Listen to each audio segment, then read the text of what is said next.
Welcome back. We've had a lot of requests for this one, so today we're doing a quick deep dive into, well, the big one, the Black Death. Right, the deadliest pandemic in recorded human history. And our mission today isn't just about the sheer horror, though we'll touch on that.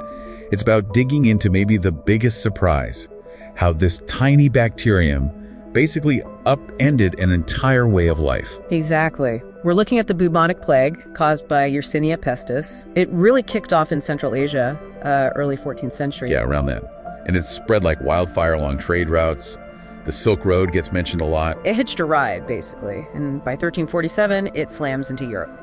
And the scale, I mean, the numbers are just wild. Estimates are somewhere between 75 and maybe 200 million people dead. Global. In just a handful of years, it's almost impossible to truly picture that level of loss. So let's get into the science a bit. What was actually happening? We always hear about rats and fleas. That's the classic transmission vector. So Yersinia pestis lives in fleas.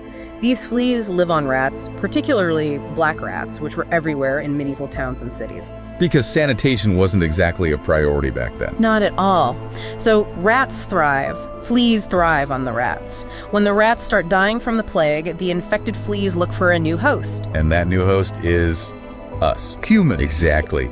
The flea bites regurgitates the bacteria into the bloodstream, and that's how you get the bubonic form.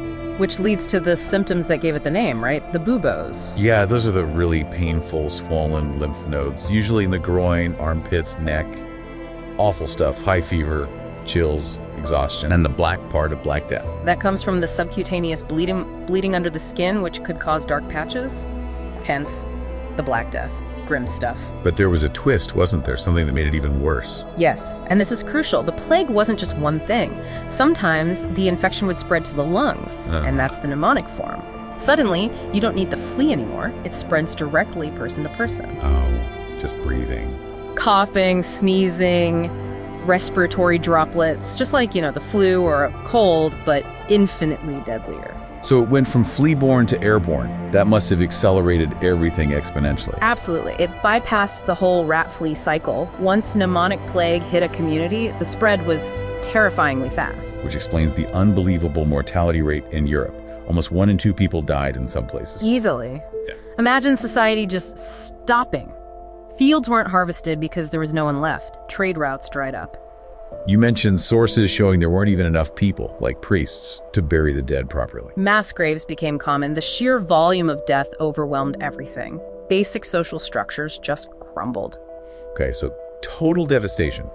But then comes the unexpected part, the sort of historical irony. Right, the aftermath. Because so many people died, especially peasant laborers, suddenly labor was incredibly scarce. Supply and demand, but with human lives. Pretty much. The old feudal system relied on lords having a captive labor force tied to the land, but now survivors could actually demand wages, real money. So they weren't tied to the land anymore. They had leverage. They could say, pay me or I'll go work for the next lord over who will. It fundamentally broke the back of feudalism. Wow. So this microscopic killer inadvertently gave power to the working class.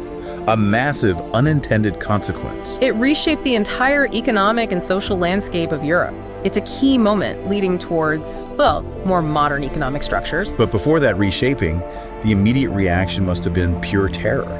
How did people even cope psychologically? It was seen by many as divine punishment, God's wrath.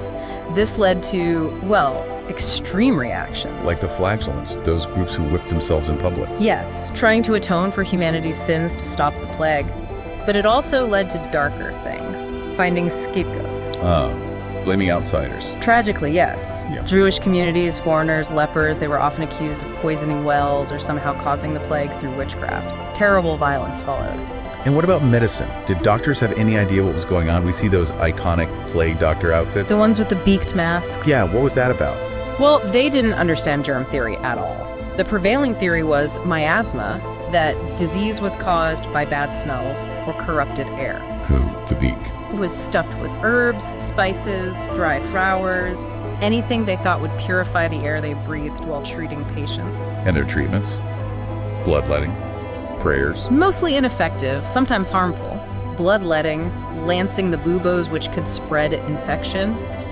They were doing their best based on flawed understanding. but it didn't help fight the actual bacteria. So looking back, the Black Death wasn't just a medical catastrophe. It was this enormous turning point. Absolutely, a biological event that forced massive social, economic, and even psychological shifts. And today, thankfully, while plague still exists in some parts of the world, we have antibiotics. Right. Modern medicine means Yersinia pestis doesn't cause those kinds of continent-spanning pandemics anymore. We can treat it effectively if caught early. It really shows how vulnerable societies were, but also perhaps how resilient in the long run. Humanity adapted, changed course. It had to. The pressure was immense. It's a stark reminder of how something microscopic can fundamentally alter the course of human civilization. So maybe the final thought for you, the listener, is this. It took a disaster of almost unimaginable proportions to break centuries of rigid social structure and economic stagnation. What does that suggest about our usual resistance to fundamental change? Something definitely worth thinking about. Until our next deep dive, keep exploring.